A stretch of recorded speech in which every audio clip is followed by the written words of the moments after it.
Hi-ho, let's go. My name is Dr. MarkAlain Dery. I'm the Medical Director of Infectious Diseases and Chief Innovation Officer for Access Health Louisiana.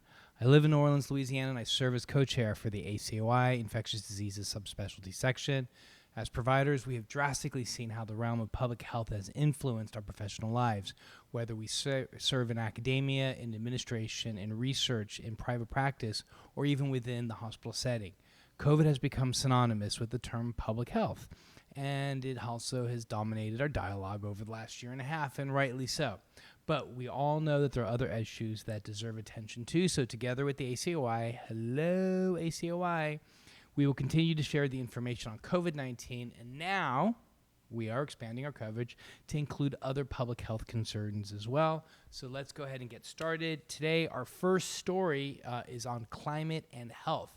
Now, in the U.S. and around the world, wildfires are becoming too common of a scene.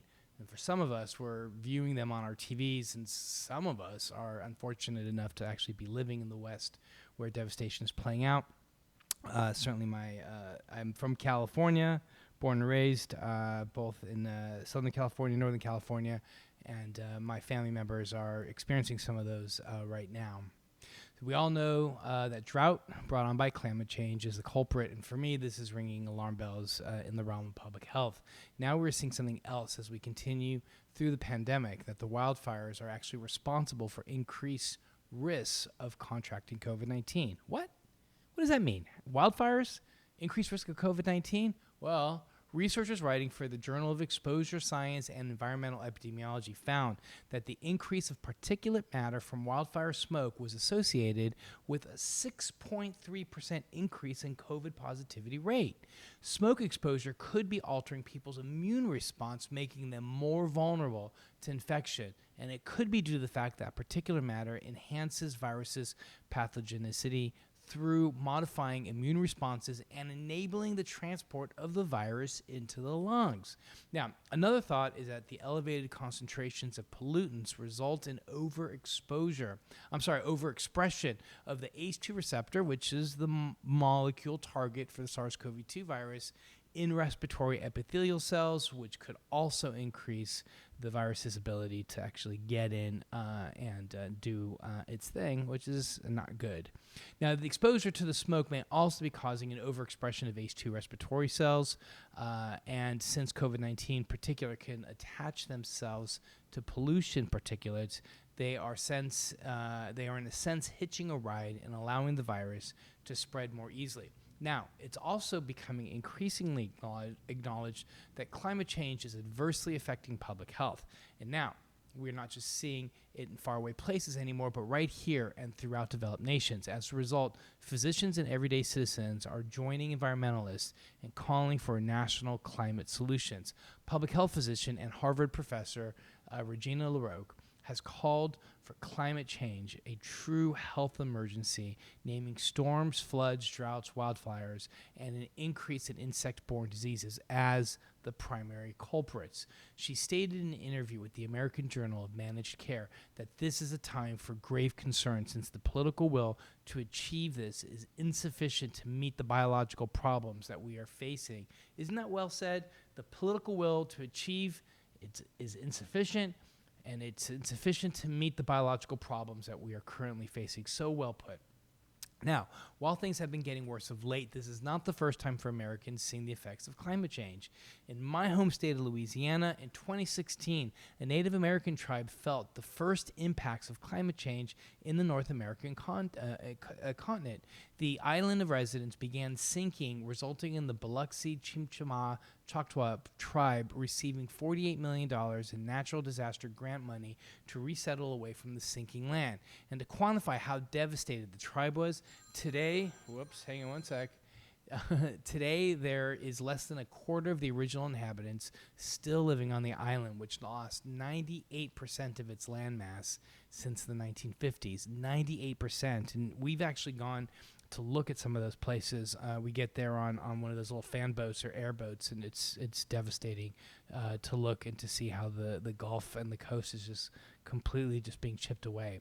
Now, as I've mentioned, this has been happening for years around the globe, and while we have always thought that this was somebody else's problem, and usually that means vulnerable communities, it's now on our front door. For far too long, poor nations have been the ones who've suffered the most from natural disasters, but now it is clearly surfacing as a global problem, and from a public health standpoint, it is putting populations at considerable health risk. In the U.S., just this year alone, heat-related deaths have increased, and now combined with shortages in healthcare workers and the complicating factor of the Delta variant creating a virus surge, particularly amongst the unvaccinated, the concern is that hospitals are once again struggling to cope, including here in Louisiana, where we are the epicenter right now as we are recording this. Now, to illustrate this problem, first the heat wave in late June this summer, Washington State reported a death toll of 78 compared to just 39 heat-related deaths between the years of 2015 and 2020. Even in places like Montana, temperatures are averaging 15 to 20 degrees above normal, and with that rise comes increases of heat-related illnesses. Yet, for the first time in many eastern cities, they are suffering from poor air quality due to the western wildfires. The jet stream carried the smoke to Boston, presenting an air quality emergency. The scent was so strong that firefighters in Boston fielded numerous calls from residents that a fire was burning nearby. And it's not just pulmonary concerns that worry us from a public health perspective. Skin cancer increases brought on by more UV radiation, and that's also a concern, along with mental health issues from populations who've been exposed to the treachery of wildfires. In fact, up to 30% of wildfire survivors develop a mental health condition, including PTSD and depression. Putting public health first, we need to take swift action to decrease greenhouse gas emissions, a big contributor in transportation and transportation and nitrogen-based fertilizers and farming. It is becoming an ethical issue in medicine. Now, it's become urgent because the human population has doubled in the last 50 years. The critical pressures of climate change act as force multipliers, increasingly magnifying the health impacts of those pressures. Some are even actually saying that COVID-19 crisis has been a dress rehearsal for even larger crises such as the climate change. While health professionals see this problem and they understand the long-term impacts that our current way of living is having on health outcomes on our patients, the question to ponder is, what is our responsibility as we stand as first responders to the looming public health crisis of climate change? Now, one blog I read recently is asking, is it time for a new Hippocratic Oath? We must ask, what does it mean to do no harm as we live in a world threatened by climate change and the resulting natural and human disasters that are occurring? I am quoting the blog here. In a warming, unequal world, it is possible to tend to patients' health without addressing the larger environmental and social context, just as it would be absurd to ignore a raging pandemic. That is why physicians are increasingly speaking out in favor of measures to tackle climate change. Doctors are reframing the climate crisis to focus on people's health, a narrative to which people across the political spectrum can relate to. Climate change is a full-blown public health emergency, and it's time for us to do something about it.